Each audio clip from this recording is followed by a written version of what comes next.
Halo Sobat Bukan Sekolah, kita akan bahas hal-hal yang gak diajarin di sekolah, tapi penting banget buat kamu. Gimana cara mikir dan gimana cara ngerti uang dari sisi yang lebih manusiawi. Yuk kita bahas. Kita tuh sering banget ya pengen hasil yang besar, pengen uang kita cepat berkembang, pengen investasi yang langsung kelihatan hasilnya. Tapi anehnya, kita gak siap ngelewatin prosesnya. Di bab 15 ini ada satu pesan yang sederhana, tapi dalam banget. Bahwa di dunia ini gak ada yang benar-benar gratis. Semua hal, terutama dalam keuangan, pasti ada harganya. Dan yang sering kita salah paham adalah, kita kira harga itu selalu dalam bentuk uang. Padahal ternyata enggak. Kadang harganya itu berupa rasa takut, rasa gak nyaman, atau bahkan kesabaran yang panjang. Contohnya investasi. Semua orang pengen return tinggi, tapi nggak semua orang siap lihat uangnya naik turun. Padahal naik turun itu bukan tanda kita gagal, itu justru bagian dari permainannya.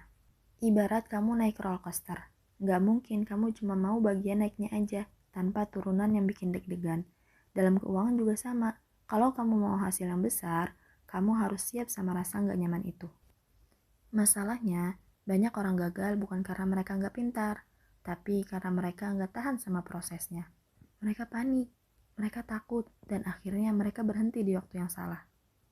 Jadi, mungkin pertanyaan yang lebih penting bukan berapa banyak uang yang bisa aku dapat, tapi aku siap nggak ya menghadapi prosesnya.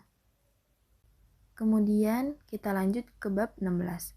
Di sini kita diajarin sesuatu yang sering banget kita lupa, bahwa setiap orang punya cara berpikir yang berbeda tentang uang. Dan itu wajar, karena kita semua datang dari cerita hidup yang berbeda-beda. Ada yang dari kecil hidupnya serba kekurangan. Ketika pas punya uang, dia jadi lebih berhati-hati, bahkan cenderung takut ambil resiko. Tapi ada juga yang dari dulu hidupnya cukup stabil, jadi lebih berani buat mencoba dan ambil peluang. Selain itu, tujuan hidup tiap orang juga beda. Ada yang memang main jangka panjang dan siap nunggu bertahun-tahun. Ada juga yang butuh hasil cepat, karena kondisi hidupnya memang menuntut begitu. Makanya, kadang kita lihat keputusan orang lain itu aneh. Kok bisa sih dia ambil keputusan kayak gitu? Padahal sebenarnya, dia cuma sedang bermain di permainan yang berbeda dari kita. Kesalahan terbesarnya adalah kita ikut-ikutan. Kita lihat orang sukses di satu cara, lalu kita ikut, tanpa ngerti apakah itu cocok buat kita atau enggak. Dan disitulah banyak orang yang akhirnya rugi. Bukan karena strateginya yang salah, tapi karena itu bukan jalan mereka.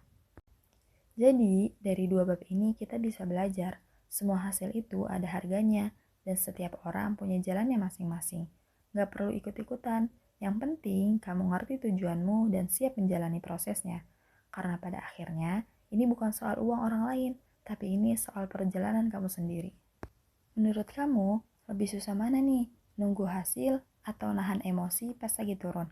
Kalau kamu suka insight kayak gini, jangan lupa like, comment, subscribe, and share ke teman-teman kamu yang lagi belajar tentang makna uang.